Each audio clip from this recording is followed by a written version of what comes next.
Hello and welcome to episode 5 of the XiansAtWork Morning Minutes podcast. The goal of the show is to help you stay connected and aligned with God as you work through this day. This episode is for the week beginning March 31, 2014. I am Dr. Mike. It's great you're with us, and let's get on with it and right into our opening prayer. God, I am your created child. Thank you for the gift of today, and that I have the opportunity to glorify you with my thoughts, words, and deeds. I pray that I will stridently and joyfully live out the purpose that you have set before me. I ask you to forgive my sins and continually speak to my heart. Amen. Let's spend a moment talking about you and your day and a few motivational thoughts to keep in mind. So what are you willing to do? How much are you willing to invest into your life and your goals?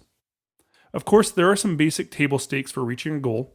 If you're trying to get fit, exercising is just part of the deal.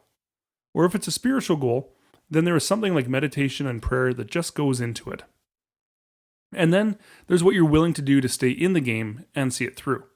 And chances are you're going to hit a mental wall, or life throws a curve, or 1,000 of other potential distractions that will knock you off course or out of the game.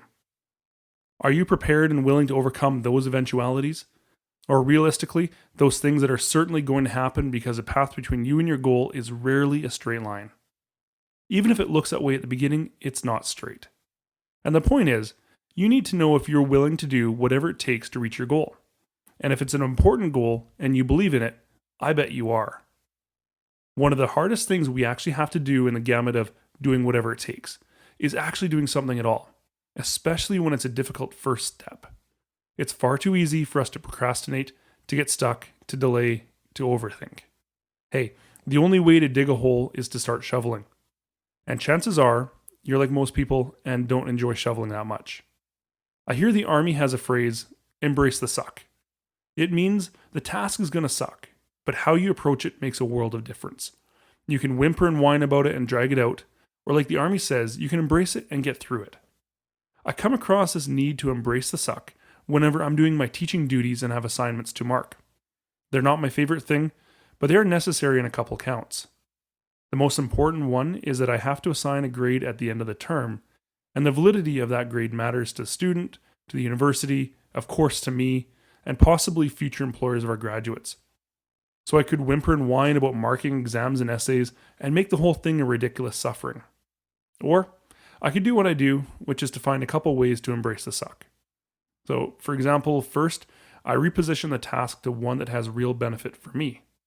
I fancy myself a pretty good teacher, and I make that assessment because of what I think about me and what students say to me as well. And now I can add a third voice, the exam, and I translate high marks as additional, more objective proof that my teaching methods are working. Marking has now become another form of self-validation. Second, over time and with experience, I found ways to neutralize the suck, so that the task itself becomes more palatable. Using tools such as grading rubrics and the standard answer sheets help minimize the time and effort on the task, and setting a routine so that my mind and body knows when it's marking time and when it will be done have really helped me work through the stacks of papers without losing my sanity. So no matter what your goal is, you're going to have to start, and it's probably going to involve something you didn't anticipate or don't enjoy. Are you going to let that get in your way, or are you going to do whatever it takes to reach the goal? Here's a couple things just to keep in mind. So stop procrastinating by getting to the present. Get out of the future and out of the past. Slow the mind down and take action now. Have accountability. By being part of a group, you're in the top percentage of the world willing to progress by being accountable to other people. Also, take the high fives and encouragement that comes from others. Embrace the suck. Reframe difficult stuff and find ways to get through it faster and better each time. And no matter what you're doing, remember that it's important, so respect it and take action on it. It could be that the fear of failure is what's holding you back from getting in the game or doubling down when it gets hard. If that's the case, also remember that it's possible to fall forward with failure. Not achieving something doesn't take you back to the starting line or behind it. You pick up and restart from where you're at. Every setback is a setup for a comeback. And get past perfection. The opposite of perfect is done. So what do you want more? Perfect or done? Focus on the 80% that counts. The key phrase here is the minimum viable product. What's the minimum viable thing that you can send out the door and count as success? And you can't focus on the ifs and small minorities. You may miss out on some possible angle and win, but you can't satisfy everybody and everything. You'll never reach your goal if you try. So hey, I can't motivate you. All I can do is wake up your motivation and remind you of your greatness. You fuel your fire. You have dreams, you can go do them. I just can encourage you to get started and see it through. So here's your homework. Make sure your actions are aligned to your goals and that your goals are important. Get started. Stop building mountains out of molehills. Take some massive action and prove your abilities to yourself. Bring other people onto your journey. Relax and enjoy the ride. And now, like Nike says, just do it.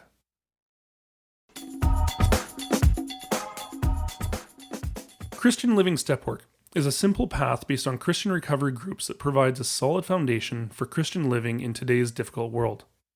Each month, a step is addressed with advice that is simple to say, but not necessarily easy to implement. It's March, the third month, so we're on step 3, which is we made a decision to completely surrender our lives over to Jesus Christ. The principle of this step is about faith, and our grounding text from Deuteronomy 4:29. But from there, you will seek the Lord your God, and you will find him if you search for him with all your heart and all your soul. This week, consider that a common phrase across all Christian walks is turn it over. This means turning over to God's care not only the major, conspicuous items, but every aspect of life, even the small frustrations of our day-to-day life. This can be tough for us, as we're often praised for a rugged individualism and are marketed to and sold to in ways that leverage and exacerbate our ego. Ironically, this heightened sense of self can be predicated on a serious sense of insecurity. We have to prove beyond a shadow of a doubt that we are okay, because we're not certain that we are. This step invites us to get out of the center of our universe and hand that place back over to God. Breaking out of the bondage of self does not mean that we ignore or deny ourselves and become lesser. In fact, we can often discover God-directed ways to meet our emotional, social, and physical needs, and then we become less needy, less selfish, and less preoccupied people. We become more by relying on God more. So as you think about the messages in the show, now is a good time to call to mind the people, places, and situations that are on your heart, and ask for God's direction, blessing, and support. Spend a moment in personal reflection now, and then we'll close the show.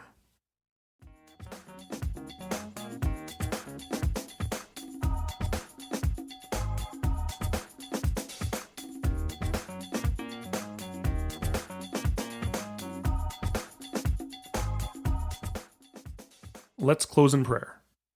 As you think of your day today and what it will hold, I pray that you will have the strength, courage, and conviction to hold tight to Christ, remain free of sin, and serve according to your calling. May God's peace be with you. Amen. Thank you so much for listening. I value you so much and pray for you and your healthy Christian life.